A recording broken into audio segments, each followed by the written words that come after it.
Secunderabad corporation కోసం BRS ఆందోళన కొనసాగుతుంది. సికింద్రాబాద్ మున్సిపల్ కార్పొరేషన్ ఏర్పాటు చేయాలంటూ బీఆర్ఎస్ నేతలు ర్యాలీ చేపట్టారు. పలు చోట్ల నిరసనకారులను పోలీసులు అరెస్ట్ చేశారు.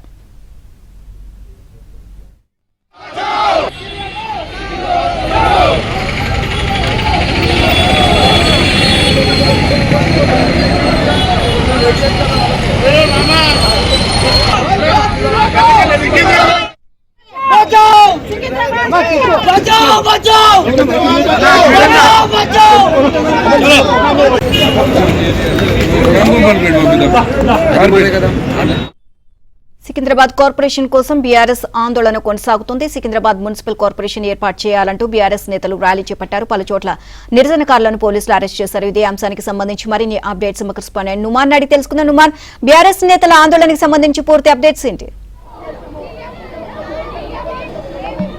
సికింద్రాబాద్ ను ప్రత్యేక మున్సిపల్ కార్పొరేషన్ గా ప్రకటించాలంటూ చేపట్టినటువంటి ఆందోళనలు ఉధృతంగా మారాయి. ఏదైతే సికింద్రాబాద్ రైల్వే స్టేషన్ నుంచి ఎంజీ మార్కెట్ లో ఉన్నటువంటి గాంధీ విగ్రహం వరకు భారీ శాంతి ర్యాలీకి ఇటు బీఆర్ఎస్ శ్రేణులు పిలుపునిచ్చారు. ఈ నేపథ్యంలో ఇప్పటికే ఈ సికింద్రాబాద్ లో ఉన్నటువంటి వర్తక వాణిజ్య వ్యాపార సంబంధించినటువంటి వారందరూ కూడా పాల్గొంటున్నటువంటి పరిస్థితి. సో ఈ నేపథ్యంలో కాసేపట్లో ఇక్కడికి మాజీ మంత్రులు తలసాని, కేటీఆర్, పద్మారావు గౌడ్తో పాటు బీఆర్ఎస్ ఎమ్మెల్యేలు, ఎమ్మెల్సీలు చేరుకున్నటువంటి నేపథ్యంలో సో సికింద్రాబాద్ రైల్వే స్టేషన్ కు చేరుకుంటున్నటువంటి వారు ఎవరైతే ఉన్నారో ఆందోళనకారులందరినీ ఎక్కడికక్కడ పోలీసులు అరెస్ట్ చేస్తున్నటువంటి పరిస్థితి. Right now Secunderabad railway station ముందు మన సిచ్యువేషన్ చూడొచ్చు. ఇక్కడ మొత్తం కూడా అరెస్టుల పర్వం అయితే కొనసాగుతుంది. వస్తున్నటువంటి సికింద్రాబాద్ వాసులు కానివ్వండి, ఇటు బీఆర్ఎస్ శ్రేణులు ఎవరైతే ఉన్నారో వారందరినీ కూడా ఎక్కడికక్కడ అరెస్ట్ చేస్తున్నటువంటి సిచ్యువేషన్ అయితే మనకు కనిపిస్తుంది. వారందరినీ కూడా అరెస్ట్ చేసి గోపాలపురం పిఎస్ కి అయితే తరలిస్తున్నటువంటి సిచ్యువేషన్ ఉంది. మరి కాసేపట్లోనే మాజీ మంత్రులు కేటీఆర్, తలసాని, అదేవిధంగా పద్మారావు గౌడ్, ఎమ్మెల్యేలు, ఎమ్మెల్సీలు, కార్పొరేటర్లు అందరూ కూడా చేరుకున్నటువంటి పరిస్థితి ఉంది. సో ప్రధానంగా డిమాండ్ దొంగతనం చేయలేదు, ఏం చేయలేదు.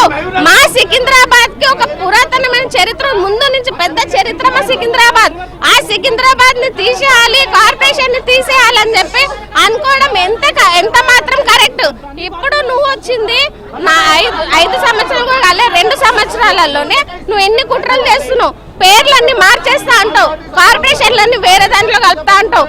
ఇప్పుడు మాకు చేసినవి కూడా ఏమున్నాయి, రిజర్వేషన్స్ కూడా నువ్వు 5 ఉన్న దాన్ని 8 డివిజన్లు చేసినావు, కానీ తీసుకుపోయి కూడా వేరే వేరే దాంట్లో చూడొచ్చు. మొత్తానికి అయితే ఇప్పుడు ప్రస్తుతం అరెస్టులు కొనసాగుతున్నాయి. దాదాపు వందలాదిగా పోలీసులు ఇటు సికింద్రాబాద్ రైల్వే స్టేషన్ చుట్టూ కూడా భారీగా మోహరించినటువంటి సిచ్యువేషన్ ఉంది. మొత్తం కూడా ఎక్కడికక్కడ అరెస్టుల పర్వం కొనసాగుతుంది. మొత్తానికైతే ఇటు సికింద్రాబాద్ ను దాదాపు 220 ఏళ్ల చరిత్ర గల సికింద్రాబాద్ ను ప్రత్యేక మున్సిపల్ కార్పొరేషన్ గా ప్రకటించాలి. సికింద్రాబాద్ ఉనికిని, సికింద్రాబాద్ అస్తిత్వాన్ని పోగొట్టే ప్రయత్నం చేస్తే మాత్రం ఎట్టి పరిస్థితుల్లో ఉపేక్షించబోమంటూ కూడా ఇక్కడ ఉన్నటువంటి స్థానికులు అయితే మండిపడుతున్నటువంటి పరిస్థితి. అందులో భాగంగానే బీఆర్ఎస్ ఆధ్వర్యంలో పిలుపునిచ్చినటువంటి భారీ ర్యాలీలో భాగంగా ఏదైతే ఉందో దాని పోలీసులు ఎక్కడికక్కడ అడ్డుకుంటున్నారు. ప్రస్తుతం అయితే అరెస్టుల పర్వం కొనసాగుతుంది. ఆందోళనకారులందరినీ బీఎస్కి అయితే తరలిస్తున్నటువంటి సిచ్యువేషన్ అయితే మనకు కనిపిస్తుందని చెప్పొచ్చు. Vote studio. అదిగా మేము తప్పుగా పోరాడతలేదు కదా, ఎందుకు